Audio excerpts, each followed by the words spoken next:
avons-nous assisté le lundi 7 janvier 2019?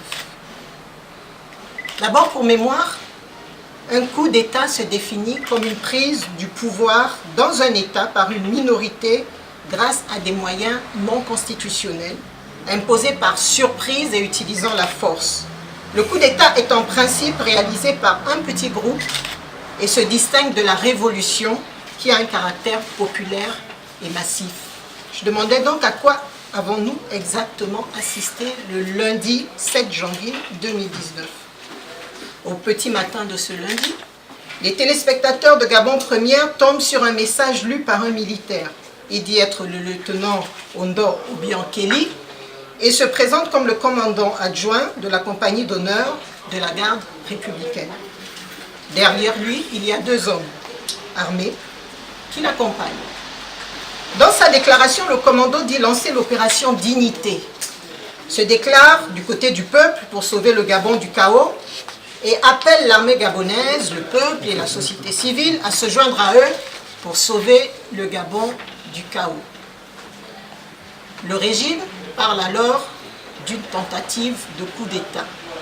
Si, enfin, comme indiqué par son gouvernement, M. Ali Bongo se porte très bien, comment expliquer son absence et son silence 2 jours après un coup d'État manqué, attendant une crise plus grande, plus importante?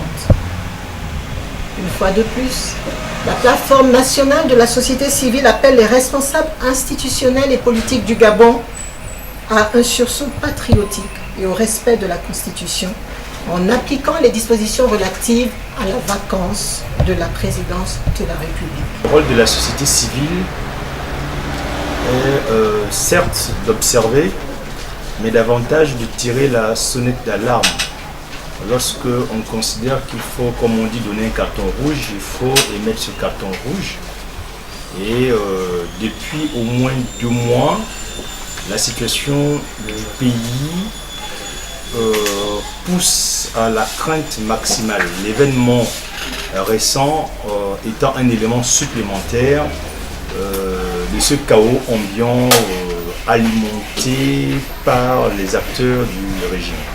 2 compatriotes ont trouvé la mort dans cet événement et la société civile demande à savoir exactement les conditions dans lesquelles ces compatriotes ont été tués et s'il s'agit d'un assassinat, que les personnes coupables de cet assassinat soient effectivement condamnées. Si ce n'est pas le cas, on dira à ce moment-là qu'il était tout à fait normal de tuer, on va dire, ceux qui sont des fauteurs à l'ordre public.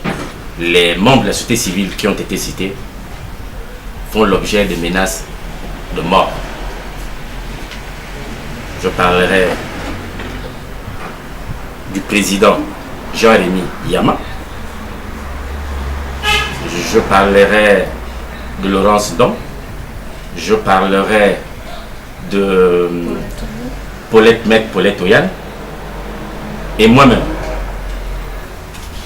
Donc, certains dans le pouvoir pensent que la société civile est en complicité avec les auteurs de la tentative de coup d'État. Il en est question.